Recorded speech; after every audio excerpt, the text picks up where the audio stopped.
Hola amigos, muy buenas tardes. Gracias por permitirme entrar una vez más en sus hogares con mi equipo de producción del que me siento muy orgullosa. Aquí me tienen esa imagen tan hermosa de Maracaibo a mi fondo, en este esfuerzo que hacemos en Global TV todos los días por mantenernos de pie y de alguna manera poder llegar a ustedes de alguna forma, porque como todos saben, el régimen nos tiene supremamente limitados, sin conocimiento aún de cuál ha sido la normativa o el momento para que Global sea tan duramente atacado. Siempre lo digo porque quiero que estas denuncias queden grabadas para la historia frente a la realidad de un gobierno que ha dejado de ser gobierno para convertirse realmente en un régimen. ¿Y un régimen por qué?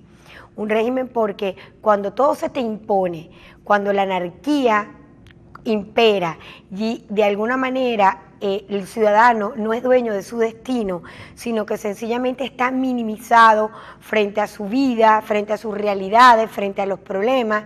El ciudadano cada día tiene menos potestad en este país y créanme, nunca había podido explicarles con tanta claridad a mis alumnos de historia de las ideas políticas la diferencia entre el ciudadano y súbdito. Y créanme que si nunca habíamos entendido la mentalidad de esa gesta independentista, de entender que no querían ser súbditos, digamos de alguna manera esclavos de un rey, esclavos de un imperio del cual además no se sentían ni siquiera identificados porque ni conocían a ese rey. Y de ahí viene la palabra de súbdito, sumido a los pies. De ahí viene esa palabra, pues, de corte tan antiguo como fue el principio de las políticas públicas. Pues sencillamente en eso nos estamos convirtiendo los venezolanos. Todo ese gran avance que venía del momento no solamente histórico de nuestra independencia, que sirvió para liberar países de Latinoamérica, sino toda esta lucha por las conquistas y los espacios democráticos de esa generación del 28, que por cierto, Rómulo Betancourt cumplía años de fallecer ayer, en estos días, y que nos ha permitido recapitular y volver a revisar la historia. Un hombre que traspasó pues los límites e ideales de una democracia. Rómulo, un hombre muy claro en el concepto de esa ideologización de un país que nacía y que necesitaba un sistema político adecuado a la modernidad, de un paso muy interesante, porque indudablemente Rómulo coqueteó al principio, en sus primeros inicios y años, con el sistema que entraba con una vigencia y una novedad única como era pues todo este movimiento revolucionario que venían desde Rusia y que ya se habían instaurado en algunos países y que se denominó el comunismo. Claro, Rómulo en sus comienzos empezó a coquetear y medio, inclusive cuando estuvo en Colombia exploró mucho y hasta que entendió que eso no era el modelo que le convendría a la naciente y pujante lucha democrática del país. Rómulo fue el primero en atinar esa realidad a tal punto que no le permitió a Fidel Castro nunca ni la invasión que éste propinó contra nuestras costas y se le puso de frente Rómulo Betancourt, y posteriormente cuando vino con ese cantarén sin cirer de cascabeles de serpiente a conquistarlo pues en medio de las guerras mundiales para que fueran aliados de quién sabe qué cosa. Rómulo le dijo: lo lamento señor Fidel, agarre sus cositas y se me va. Lamentablemente esa empatía no tuvo fin en Hugo Rafael Chávez Frías, quien finalmente después del 11 de abril, entendiendo pues la complejidad de un país que se le ponía enfrente ante ese coqueteo y proyecto cubano que lo dijo desde el comienzo que nadaríamos al mar de la felicidad, pues los venezolanos nunca quisimos aceptar que ese era el proyecto político. Pues bien, hoy lo vivimos y yo no tengo duda en seguir aseverando que es el comunismo contemporáneo rezagado del castrocomunismo. Eso es lo que hay en este país y el régimen cada día arrecia y cada día empuja y ahorca más la posibilidad del desarrollo de nuestros derechos y de nuestra ciudadanía. Porque un ciudadano que no pueda ni quejarse porque el agua le llega marrón, putrefacta, un ciudadano que tiene que aguantarse unas cloacas enfrente a su casa, un ciudadano que no puede ni siquiera esgrimir qué está pasando, por qué me quitan ahora la luz, porque esa es la nueva, ahora tenemos un tema que no sabemos cuándo vienen los cortes de luz, y un ciudadano que paga impuestos y que no sabe a dónde va todo ese rialero, porque si va a un hospital no tiene medicina, si quiere llevar al niño al colegio, no hay colegio público, y si usted no tiene real para pagar un colegio privado, se fregó, porque entonces además el niño pasa a una posición tan deficitaria, porque los padres o las madres de este país ahora tenemos que trabajar 2 y 3 veces. Esto me permite solamente concluir con esta reflexión. Y es que sencillamente la mujer venezolana, ya que está de moda este fortalecimiento de Alicia Machado frente a la figura tan poco feminista de Donald Trump, que bueno, que yo creo que todo este enredo que ha tenido con el maltrato hacia Alicia lo está cobrando ahora en la actualidad en su campaña política, pero que ha permitido reflexionar sobre el respeto y la consideración del papel de la mujer en la sociedad, porque hoy en día las mujeres son múltiples los papeles que desarrollamos, madres, esposas, profesionales, cooperadoras de una sociedad que tenemos que ayudar a construir porque estamos en la presencia de los condominios, de los consejos comunales, de las asociaciones de vecinos, en todos lados estamos las mujeres empujando un mejor entorno, sobre todo porque nos duele los hijos de nuestros vientres, nos duele enormemente. En consecuencia, yo siento que la mujer tiene ahorita un papel protagónico en esta realidad de lucha venezolana, porque nunca antes, y que me lo digan mis compañeras chavistas, las voy a invitar para que debatamos sobre eso, nunca antes la familia ha sido tan duramente golpeada y la mujer venezolana tan duramente cacheteada. Hoy por hoy la mujer venezolana tenemos que trabajar 3 y 4 veces, y yo pregunto, ¿cuál es el retorno social de un gobierno que cobró millones y millones de dólares? Tenemos un centro de orientación familiar como para que nos ayuden a orientar a nuestros hijos en un momento tan complejo como el mundo actual. No, tenemos un sistema de salud y de seguridad, por ejemplo, con el tema de las hormonas y todo este tema ginecológico nuestro del cual depende nuestra salud física y mental.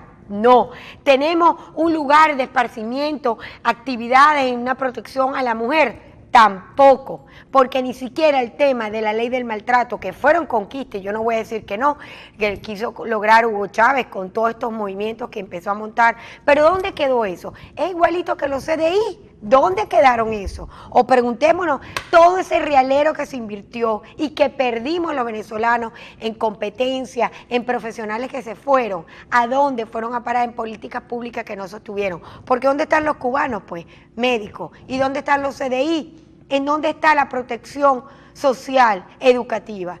Esta noticia de hoy, que todavía están atrasados para llegar a planteles públicos porque han sido saqueados, no están preparados, no tienen los baños listos. ¿Quién es el que sufre? Yo sencillamente concluyo esta primera reflexión, que indudablemente ya tendremos que empezar a hablar de una generación de Maduro, una generación que ha quedado disgregada y disgregada de la posibilidad educativa, de la posibilidad de un alimento completo, digno y sobre todo una salud que le permita sobrevivir, porque todavía están frescas en nosotros esa imagen de periodista que ahora está pagando cárcel y persecución por tomar fotos a cómo los bebés hay que meterlos en unas cajas de zapatos porque no hay dónde poner esos cuerpos cuando vienen y nacen en este país. Hoy por hoy Venezuela, y con esto termino, es el país menos competitivo de América Latina y contrasta con este índice de que no hay un ser humano en Latinoamérica que tenga más poder de emprendimiento y deseo de salir adelante y de mejoramiento como el venezolano. Son dos líneas que se contradicen de una realidad que no es otra, de un gobierno y de un sistema que no nos funciona para progresar y poder avanzar. Y a ustedes les pido que no se retiren porque voy a compartir con ustedes el entorno político local y nacional. Ya vengo.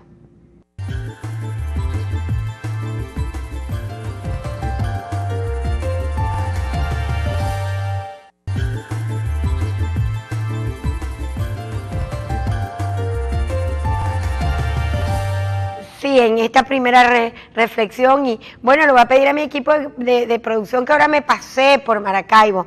Yo quiero que ahora me pongan ese dron maravilloso, porque ya que no pudo estar conmigo Desiree González, miembro de Voluntad Popular, y con quien iba a estar conversando en el día de hoy, sobre todo una vez, eso me encanta, miren qué belleza ese equipo de producción, bravo, miren, me pasean por el centro de mi amada Maracaibo, para los que nos ven desde afuera, ese es el centro histórico y tan bonito, y ojalá que cada día lo podamos recuperar, de nuestra Maracaibo vieja. Ese es el casco urbano y céntrico de la ciudad. Estamos haciendo un paseo, ya que este programa por redes pues se distribuye por el mundo entero. Pues miren con qué orgullo mi equipo de producción les muestra a ustedes, y para aquellos que lo están viendo de lejos, sí, este es el centro de Maracaibo, las casitas coloniales con sus ventanas, y de verdad que como ya amanecí nostálgica por tantas cosas, quiero mostrarles que esta es la mejor cara de nuestro país, porque frente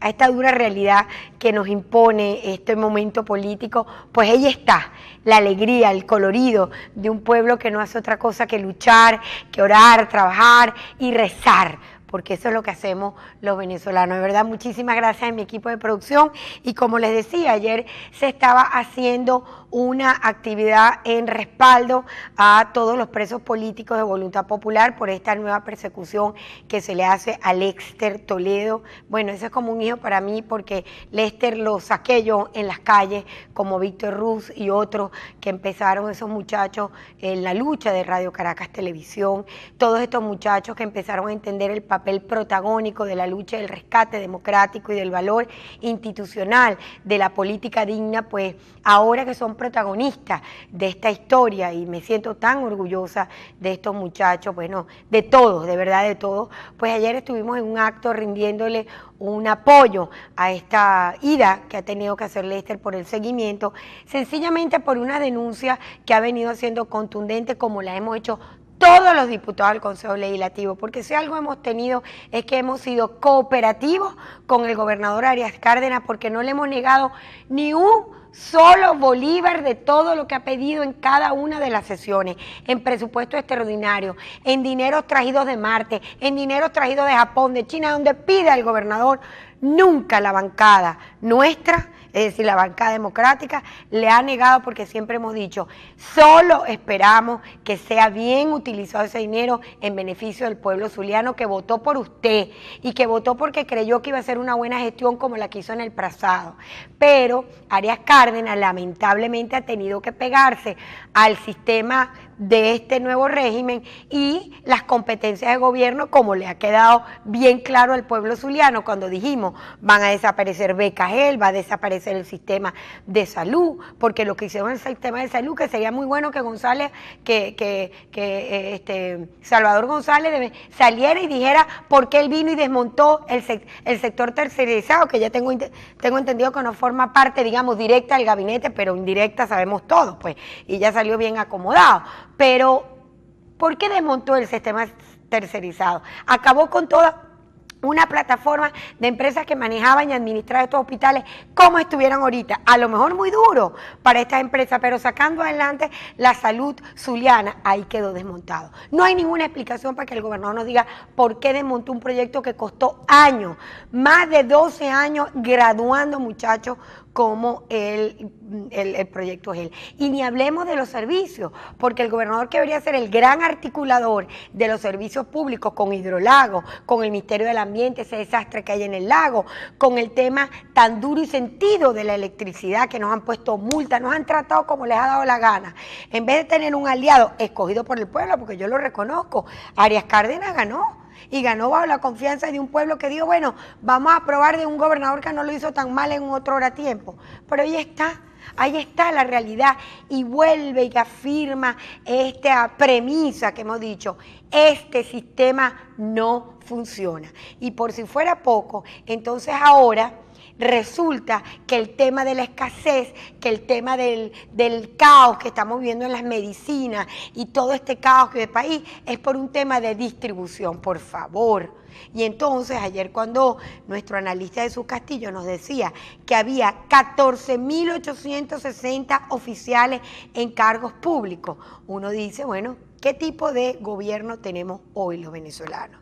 Sencillamente esto para concluir esta parte del programa, que tenemos un reto histórico y aplaudo la fortaleza y la valentía con la que la Mesa de la Unidad decidió abordar el referéndum revocatorio, con dos premisas fundamentales: que no se crean que pueden vulnerar la Constitución con respecto al 20%, y además van a seguir insistiendo, como lo declaraba hoy Chivo Torrealba, en seguir el tema de buscar mejores máquinas, y más máquinas que ni siquiera llegan al 20% del total de las máquinas. Vamos a recorrer el 20% de la rúbrica y no llegamos al 20% de las máquinas. Y felicito a la Mesa de la Unidad en la insistencia que ha hecho en la solicitud de que el Vaticano se incorpore al diálogo, y dijo que la mediación de la Iglesia garantiza el equilibrio y la equidad en los encuentros con este gobierno. Yo aplaudo eso y creo que ahí nos tenemos que mantener firmes ante la realidad del reto histórico que tenemos los venezolanos de cambiar un presidente que ya no gobierna, porque Maduro lo que ha hecho es delegar y delegar y delegar funciones. Esa es la verdad. Y que venga un compañero chavista, que lo voy a tener próximamente, a decirme: mire, Irene, lo que tú estás diciendo no es verdad, porque Maduro está dirigiendo el país, está metido en los problemas de los venezolanos, está buscando solucionar los problemas venezolanos. El presidente está buscando la manera de rescatar la credibilidad, de rescatar el valor de la moneda, de cortar el tema que tenemos inflacionario. Está buscando acuerdos comerciales con empresarios venezolanos, con empresarios en el mundo. No, ese no es el presidente que nosotros tenemos. Ese no es el presidente que quiere un país, que quiere sacarlo de la crisis. Y es porque sencillamente Maduro no tiene capacidad de gobierno ante esta crisis creada por este propio sistema, que de paso se empeña en permanecer. A ustedes les pido que no se retiren, que vengo con más, con los últimos comentarios finales de las últimas noticias del entorno político que envuelve nuestra vida actual. Y esto es lo que tenemos que vivir, enfrentar y conocer para avanzar. Ya venimos.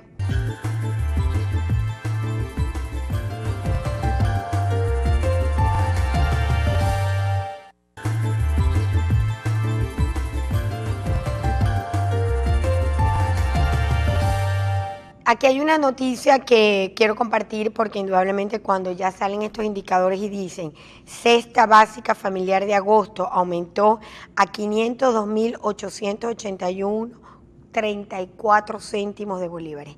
502.000 bolívares cuesta la cesta básica de vida de una familia venezolana. Cuando se habla de cesta básica, pues se habla de todo lo que significa vivir, comer, pagar servicios.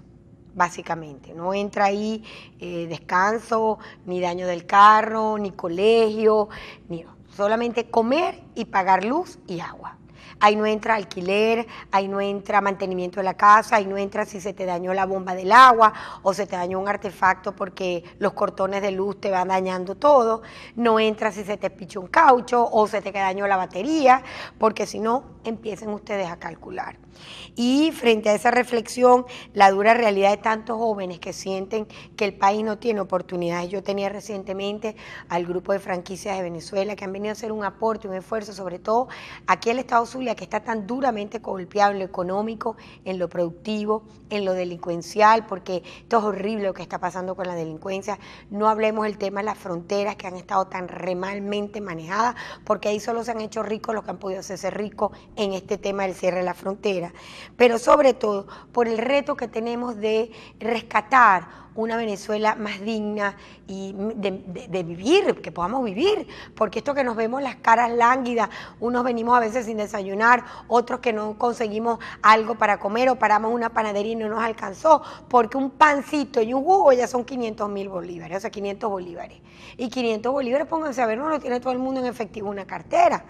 Y bueno, uno va paseándose por esto y va viendo pues el tema petrolero, que además lo vuelve a poner en la mesa, y la congelación de los precios, que dicho sea de paso, y aquí lo decía Rafael Zambrano del sindicato petrolero, y lo decía con ese sentimiento: Iraida, durante todos mis años de servicio público y de servicio a la empresa del Estado de Petróleo, jamás habíamos tenido precios de petróleo tan altos como ahorita.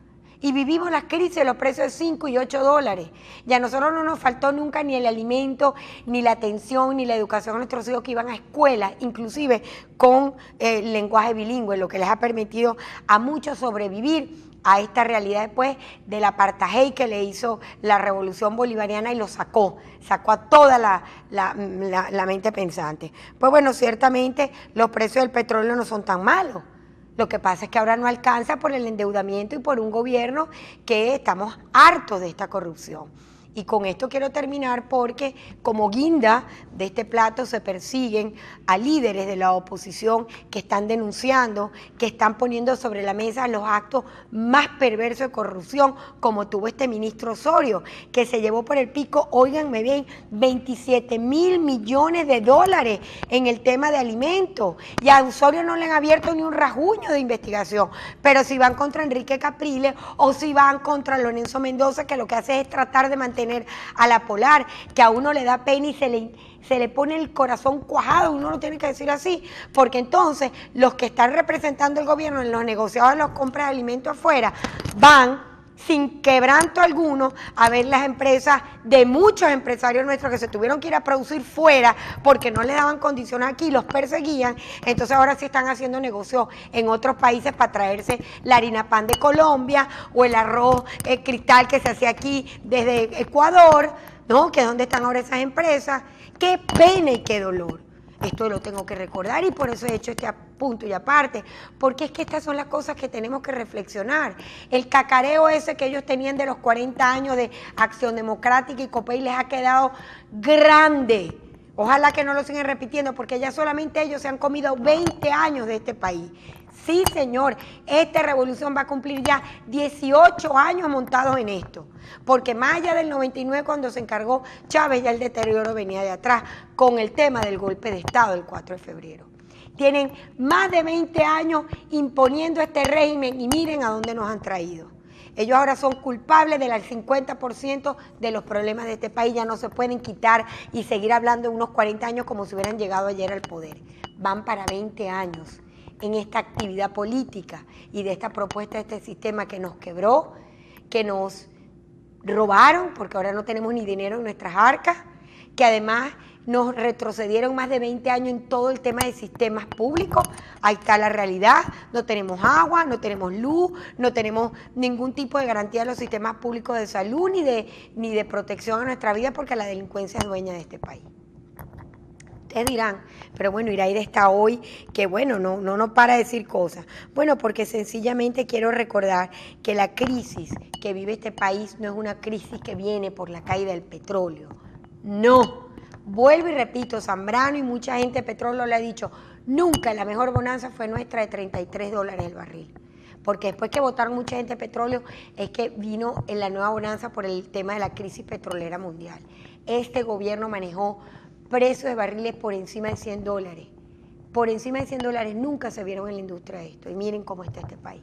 Y además, por si fuera poco, una PDVSA quebrada, desmantelada y que parece una cafetera. Porque cuando yo voy a Punto Fijo y veo lo que lo dejaba uno con la boca abierta, las refinerías, de verdad, créanme que eso es como si uno viera una cafetera vieja sacando café.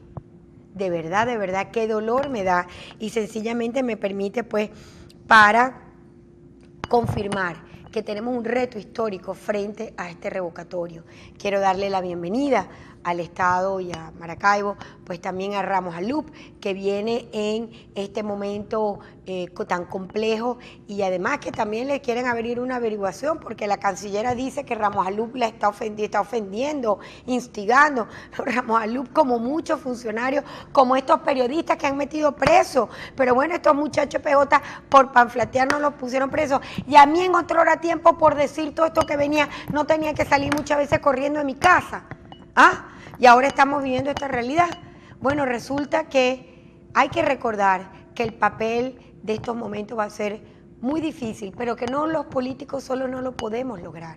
Nosotros necesitamos el consenso ciudadano, el compromiso del corazón de todos y cada uno de ustedes, los que me escuchan hoy. Si no hay compromiso y deseo de cambio y de luchar por ese cambio, nosotros por más que levantemos la voz, viajemos por el mundo y digamos lo que pasa, no va a ser suficiente. Porque hoy más que nunca, por un lado vamos a tener un régimen que va a seguir apretando y va a seguir asustando y metiendo el miedo en nuestras venas, y por otro lado tenemos que definir nuestra posición frente a este momento histórico y, digamos, de esta generación que nos ha tocado vivir. Rescatemos el país, vayamos por ese revocatorio. Me encanta y ojalá venga próximamente también Chugo Torrealba a darnos un respaldarazo a un Estado tan importante y tan golpeado, primero por el gobierno nacional y ahora lamentablemente por una incompetencia del gobierno local. No tengo despojo en el alma para decirlo y lo digo con muchísima responsabilidad. No escuchan, no oyen, uno les hace propuestas, no le paran. Uno pide una cita con el gobernador para ponerse de acuerdo, tampoco. Y todo se va en bla, bla, bla, bla, pero a la hora de concretar que en eso qué bueno era Manuel Rosales. Manuel Rosales era un hombre de pocas palabras, pero de muchísimas acciones. Manuel Rosales se podía equivocar y nos hacía hasta reír en su discurso, pero Carrizo, ahí están todos sus programas de gobierno, ahí están todas sus realidades que están en el corazón sembrado en muchos zulianos. Tenemos que rescatar ese Zulia, porque de verdad, qué sentimiento tan grande tengo yo por este Estado que me lo dio todo y que tengo el deseo de rescatarlo por esos hijos y por ese porvenir que ha de venir. Y a ustedes les digo, tengamos fe, tengamos ánimo de lucha, unamos nuestros corazones, porque tenemos el derecho y el sagrado deber de reconquistar la Venezuela democrática, la Venezuela institucional y la Venezuela del progreso, que podamos comer, vivir, transitar y sentirnos dueños de un país que ahorita no nos pertenece. Que la fe y la esperanza los acompaño y los espero un próximo ¿Por qué pasa lo que pasa?